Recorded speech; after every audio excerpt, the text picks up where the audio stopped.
Bonsoir, merci pour vous, pour mon ami Jihan Sfer, pour cette invitation.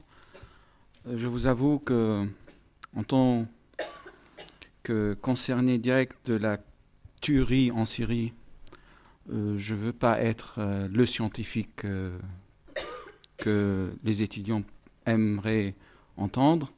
Je ne peux pas garder mon recul nécessaire pour évoquer le sujet de mon pays et notamment de ma ville qui a subi hier des bombardements massifs par l'armée de l'air, je dirais même pas syrienne, l'armée de l'air de ce régime qui est des fois même piloté par des mercenaires ukrainiens, iraniens et autres.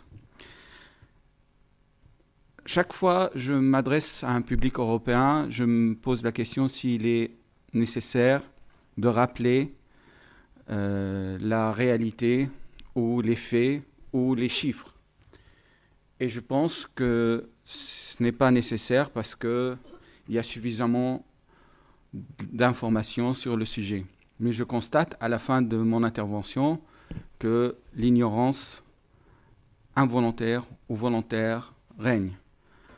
Je vais être dur, mais pas à l'égard de quiconque, mais à l'égard de l'indifférence, pas des États européens, parce que cela devient tout à fait acceptable, on vit avec, mais c'est l'indifférence surtout de la société civile européenne et de ses représentants, qui soient activistes, députés ou autres. Il y a juste hier, dans ma ville natale, Alep, où j'ai vécu 40 ans, et j'ai des amis de cette ville ici présents, il y a eu plus que 200 morts dans le laps de 1 heure et demie de bombardement par l'aviation. Cela nous donne un peu l'impression qu'avec l'aide de ses amis européens, je dis plus russes et iraniens, le régime syrien se sont très reconfortés. Il utilise plusieurs moyens comme marchepied pour arriver à ses fins et il prépare la réunion de Genève avec la terreur et la tuerie organisée. Il faut toujours déconstruire les mythes qui ont imprégné notre connaissance de la Syrie. Je dis notre parce que je me considère citoyen du monde et citoyen européen aussi. On parle souvent d'une Syrie laïque, et cela trompe même des représentants de nos sociétés qui considèrent que ce régime est le dernier rempart de la laïcité dans une région envahie par l'islam politique. Cela donne l'impression ou la certitude que l'islamophobie dépasse largement nos frontières européennes pour en juger des sujets qui n'ont rien à voir avec notre vie sociale interne. La Syrie, qui a été gouvernée ou spoliée par un régime depuis 1970, dont le père avait pris le pouvoir par un coup d'État et il a donné le pouvoir à son fils ensuite en 2000, n'a jamais été le pays laïque comme le prétendent certains défenseurs de ce régime. Au contraire, tous les intellectuels de la gauche libérale ou de la gauche tout court ou même les intellectuels démocrates ont subi la répression, ont été souvent emprisonnés, interdits d'expression et envoyés ou en prison, ou au cimetière, ou en exil. Par contre, l'islam obscur, l'islam qui se pose sur les pratiques, sur l'obscurantisme de l'interprétation, sur la récupération politique, a été très encouragé. Il y avait plus la possibilité de s'exprimer librement sur des sujets qui touchent à la pensée des Lumières, à la pensée progressiste. Et par contre, les mosquées qui ont connu un développement colossal dans leur construction, dans leur Et je ne veux pas développer beaucoup parce que je sais que Thomas va évoquer ce sujet. Alors, deuxième mythe, quand on parle de la Syrie, du régime alawite. C'est pour nous reconforter en tant qu'Européens. Quand on va soutenir ce régime qui tue son peuple, on va dire que c'est le régime alawite qui représente une petite minorité réprimée, et il faut quand même penser aux autres minorités qui nous concernent, parce que la majorité, il faut le savoir, la majorité syrienne ne concerne aucun en Europe. C'est les minorités, c'est ce langage orientaliste, colonial, qui règne maintenant dans notre pensée. Il faut protéger les minorités. La majorité, ça, c'est pas notre affaire, c'est l'affaire des autres.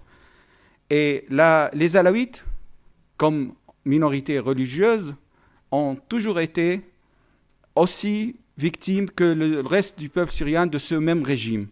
C'est comme le dit très bien l'ambassadeur Nicolas Van Damme, qui est maintenant, je pense, chercheur aussi.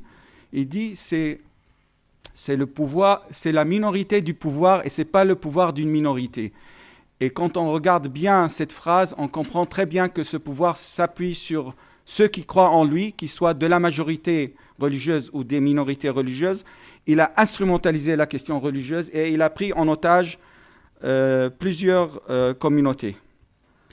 Troisième mythe, quand on parle de la Syrie comme le dernier résistant contre l'impérialisme et le projet sioniste et l'État d'Israël, il faut savoir que depuis 1974, les frontières avec Israël, c'était les frontières les plus sûres.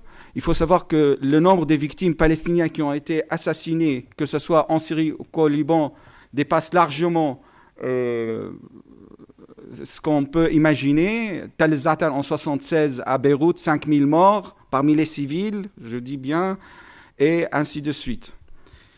La branche la plus redoutable en Syrie pour torturer les prisonniers politiques s'appelle la branche de Palestine. Alors on torture les Syriens et les Palestiniens au nom de la Palestine et de la cause palestinienne. Maintenant, comme Jihan vient de l'annoncer dans l'introduction, je vais peut-être un petit peu parler de cette société civile qui n'a jamais pu exister en Syrie avant la Révolution. Il y avait avant la Révolution 3 catégories de sociétés civiles en Syrie. Il y avait la société civile étatique, ce qu'on appelle dans le jargon scientifique les GONGOS, Governmental Non-Governmental Organization, et que j'appelle moi les FLONGOS, First Lady Non-Governmental Organization, et qu'on voit aussi en Jordanie et au Maroc, on les appelle les RONGOS, Royal Non-Governmental Organization. En Syrie, les GONGOS ont été initiés par notamment la femme de Bachar al-Assad et ont reçu l'aide de l'Europe surtout. Les fonds européens pour l'aide aux sociétés civiles allaient souvent donner les moyens à ces non-organisations non gouvernementales et qui travaillaient dans le milieu du développement notamment, et qui n'évoquaient jamais les droits politiques et culturels et sociaux des Syriens. Il y avait aussi la société civile des cocktails, la société civile que les ambassades et les consulats et les centres culturels ont développé autour d'eux, c'est-à-dire ceux qu'on invite à la fête nationale, qui nous ressemblent, qui parlent notre langue, qui, de préférence, leurs femmes ne sont pas voilées, de préférence, ils boivent l'alcool avec nous, ils trinquent, et on va faire nos rapports à nos ministères comme étant, on a fréquenté la société civile représentative de ce peuple. Malheureusement, ces sociétés civiles ne représentent pas du tout la réalité, et c'est ça qui a fait ce clivage entre la connaissance de l'Europe envers les pays du Sud, parce qu'on n'a jamais voulu connaître vraiment les sociétés du Sud, on a voulu voir dans un miroir notre reflet. Après, il y a la société civile réelle qui a été réprimée comme les autres opposants politiques, parce que être activiste, militant ou engagé dans la société civile, c'était être opposant dans la rhétorique politique du pouvoir. Maintenant, avec le début de la révolution, et je ne veux pas m'étaler sur la nature de la révolution et comment la révolution a commencé, révolution pacifique, contrairement à tout ce que certains Européens croient, et que même le président syrien ne le croit plus. Et il l'a dit dans une interview que la révolution était pacifique jusqu'à en septembre 2011. Mais quand même, nous, en Europe, on trouve des gens qui sont plus royalistes que le roi, qui disent le contraire. Cette société civile émergente avec la révolution, elle est remarquable, mais elle est peu connue. Parce que ce qui nous intéresse comme clients de l'information, ce qui intéresse les médias aussi, c'est de nous vendre les images de terreur, les cadavres, la mort, et de préférence des barbus. Je vous assure, hein, je ne suis pas djihadiste, mais je laisse pousser ma barbe aussi. Les barbus méchants, qui plaisent aussi à nos représentants qui vont vous dire c'est pas très clair là-bas ce qui se passe, il y a les barbus, il y a le régime laïque, et il faut choisir entre la peste et le choléra, et ainsi de suite, des discours très, très simplistes. Moi, je me rappelle très bien qu'il y a un journaliste français qui est parti en Syrie il y a 1 an et demi. 1 an et demi, il n'y avait pas du tout ces moudjahidines qu'on trouve maintenant. Et il me téléphone, il me dit, mais je ne trouve pas de djihadistes. Je dis, bah, fais ton papier et écris-le. Il m'a dit, je ne peux pas. Je suis envoyé en Syrie pour écrire un papier sur les djihadistes. Alors, aide-moi à en trouver. Je lui ai dit, moi, je n'en connais aucun. Trouve-toi des figurants dans la rue et demande-leur de faire les djihadistes. Et il a fait un long papier dans un journal très respecté, qui était très respecté pour moi, sur le djihadisme dans la région d'Alep. Bien sûr, depuis 1 an et demi, ceux qui vont me dire, oui, il y a 1 an et demi, vous disiez qu'il n'y avait pas de djihadistes, maintenant vous parlez des vous reconnaissez qu'il y a des djihadistes, je trouve que leur question est un peu malsaine. Parce que bien sûr, l'appauvrissement de la situation, on voyait très bien où on allait arriver, on voyait très bien que les choses se dégradaient, on voyait très bien que l'espace ouvert de la Syrie laisse pénétrer des groupes terroristes, radicaux, djihadistes. La définition, je la laisse à qui de droit.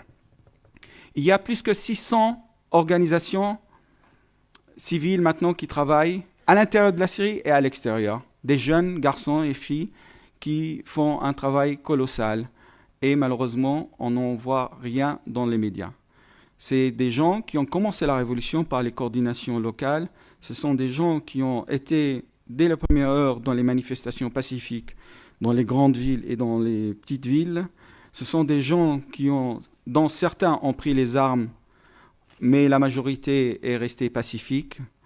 Ceux qui ont pris les armes, ils les ont pris malgré eux. Ce n'est pas un choix. On ne se réveille pas le matin en se disant « Tiens, je vais faire le rebelle et je veux prendre les armes et tuer et essayer de défendre ma famille ». Je vous prive des détails des atrocités qui se déroulent en Syrie, mais on peut comprendre très bien que même le Mahatma Gandhi, s'il arrive en Syrie, il va dire sa phrase, la fameuse phrase, si on me donne le choix entre la lâcheté et la violence, je choisirai la violence. Et même le Mahatma Gandhi, s'il vient en Syrie, il prendra les armes. Mais ça, c'est un autre débat. Il y a, comme j'ai dit, 600 associations non gouvernementales qui travaillent sur le terrain et dans les camps de réfugiés. Mais la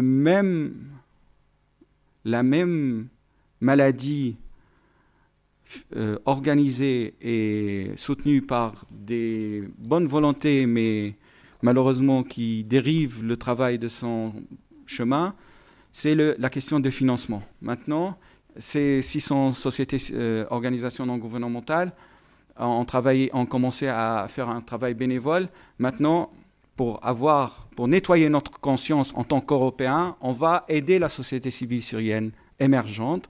Alors, on va créer un business de la société civile. On va s'installer à Gaziantep, au sud de la Turquie. On va ouvrir des bureaux avec des salaires très importants. On va recruter des jeunes Syriens qui travaillaient gratuitement auparavant. On va leur donner des moyens importants. On va les encadrer dans une autre atmosphère qui ne correspond pas du tout à leur lutte, à leur engagement. Et comme ça, on fera des rapports à nos agences différentes en Europe en disant nous sommes en train d'aider la société civile syrienne. Maintenant, il y a le business de la justice transitionnelle, il y a le business des médias. On fait des trainings pour les activistes sur la même chose. Il n'y a aucune coordination, mais il y a beaucoup d'argent qui circule et il faut vraiment être très très fort pour ne pas céder devant cette situation. Mais ça n'empêche que la majorité de ces gens-là font un travail extraordinaire et continuent à le faire, et j'espère qu'ils continueront à le faire. Et c'est eux qui vont être éventuellement, après le départ de ce régime, quand ses amis le décideront, vont prendre le relais et créer les initiatives civiles et politiques pour une autre Syrie. Il y a aussi les médias. Il faut savoir qu'en Syrie, depuis 1963, il n'y avait plus d'espace d'expression, il n'y avait plus de médias. La presse officielle était limitée à 3 journaux de l'État pour 23 millions d'habitants. Et maintenant, il y a 40 journaux et magazines publiés, imprimés, distribués dans les zones dites libérées et dans les camps des réfugiés et à l'étranger, et surtout sur Internet. Il y a aussi des dizaines de radios libres qui font un travail extraordinaire, qui donnent beaucoup de temps et d'efforts pour expliquer le projet politique de l'avenir sans pour autant être partisanes. Il y a aussi les projets que les Syriens dans la diaspora ont développés avec l'aide des Syriens à l'intérieur, mais qui n'ont jamais pu dévoiler leur nom, sur le jour d'après. Alors il y avait le fameux projet The Day After, qui a été lancé par 45 chercheurs syriens qui sont réunis pendant 7 mois pour produire un document détaillé sur comment réformer les institutions, comment établir un État civil démocratique pour la Syrie de l'avenir. Il y a d'autres projets similaires. Il y a aussi plusieurs projets sur la reconstruction matérielle et immatérielle de la Syrie de futur. Nous avons terminé il y a quelques semaines une activité assez dense à l'Institut du monde arabe avec des urbanistes, avec des géographes, avec des politologues, des sociologues, des médecins pour évoquer toutes les dimensions de cette reconstruction souhaitée au plus vite. En même temps, ce travail n'attire pas, comme je l'ai dit, les médias. Quand nous avons fait cette activité à l'Institut du monde arabe, il n'y avait pas un seul journaliste. Pourtant, nous avons invité la majorité des médias français. Il y avait les journalistes, bien sûr, partisans de la cause syrienne, mais ce n'est pas suffisant, ce n'est pas professionnel. Il faut avoir les journalistes pour qu'ils fassent leur travail. Je pense très bien. Moi, j'ai toujours parlé de la politique, j'ai parlé dans mes différentes interventions de ce qui ne va pas. Et là, j'ai essayé de parler un peu de ce qui va ou essaye de se développer. Et je crois que parmi les points positifs de cette révolution, si on ose dire qu'elle a des points positifs, parce que à part que nous vivons maintenant des situations catastrophiques, il faut savoir que dans les camps des réfugiés, les gens crèvent de froid, que pour la visite d'un responsable européen ou onusien, on distribue des matelas et des couvertures et des chauffages. Après la fin de la visite, on récupère tout. C'est passé à Arsal, au nord du Liban. Quand on sait qu'il y a des gens qui s'enrichissent sur le dos des réfugiés, que ce soit des opposants ou des agents du pouvoir ou des agents européens ou des agents arabes. Il n'y a pas de nationalité pour la corruption. La corruption, c'est une religion la plus adoptée dans l'univers. Je crois que quand on voit aussi en même temps les initiatives des gens encore engagés et encore qui croient encore dans l'avenir de leur pays, en dehors de tous les stéréotypes et les préjugés et l'islamophobie et la révolutionnophobie et la gauche pavlovienne qui se développe beaucoup en Europe, qui voit tout d'un point de vue du complot. Et comme par hasard, la gauche pavlovienne en Europe, elle se retrouve sur le même banc d'accusés pour moi avec l'extrême droite européenne. Il faut savoir que maintenant en Syrie, à côté du régime Bachar al-Assad, il y a des fascistes italiens et des fascistes grecs qui combattent. Et on a les photos et ils se vantent de cela, ils diffusent leurs photos partout et ce n'est pas non plus un complot de l'opposition de dénoncer cette attitude. Mais la gauche pavlovienne européenne se retrouve sur le même banc d'accusés, malheureusement. Et pourtant, c'était notre espoir d'avoir l'appui, et je termine là-dessus, de la gauche qui croit dans les droits des peuples, qui croit à la démocratie, à la liberté. Bien sûr, je ne parle pas de la gauche qui croyait au stalinisme et au maoïsme, mais bien sûr, l'Europe a réussi à développer une gauche beaucoup plus démocratique. Et maintenant, les Syriens qui meurent tous les jours sous le regard indifférent, et je le dis encore une fois, indifférent de nous tous, on les regarde mourir, tout ce qu'on peut faire, c'est partager leurs photos sur Facebook et dire « Ah, quel dommage !» et de mettre des smileys pour dire « Ça fait mal ». C'est tout ce qu'on peut faire, nous, Européens. Et même moi, en tant que Syrien, je ne peux rien faire à part vous parler de ça. Et je crois qu'il faut que ça cesse un jour et que les Européens retrouvent leur histoire toute récente quand ils bougeaient pour les causes humanitaires, quand ils sortaient par milliers dans les rues pour le Vietnam, quand ils sortaient par milliers dans la rue pour l'Irak, pour la Palestine. Et maintenant, ils sont muets, aveugles, et même complices de ce qui se passe en Syrie. Merci.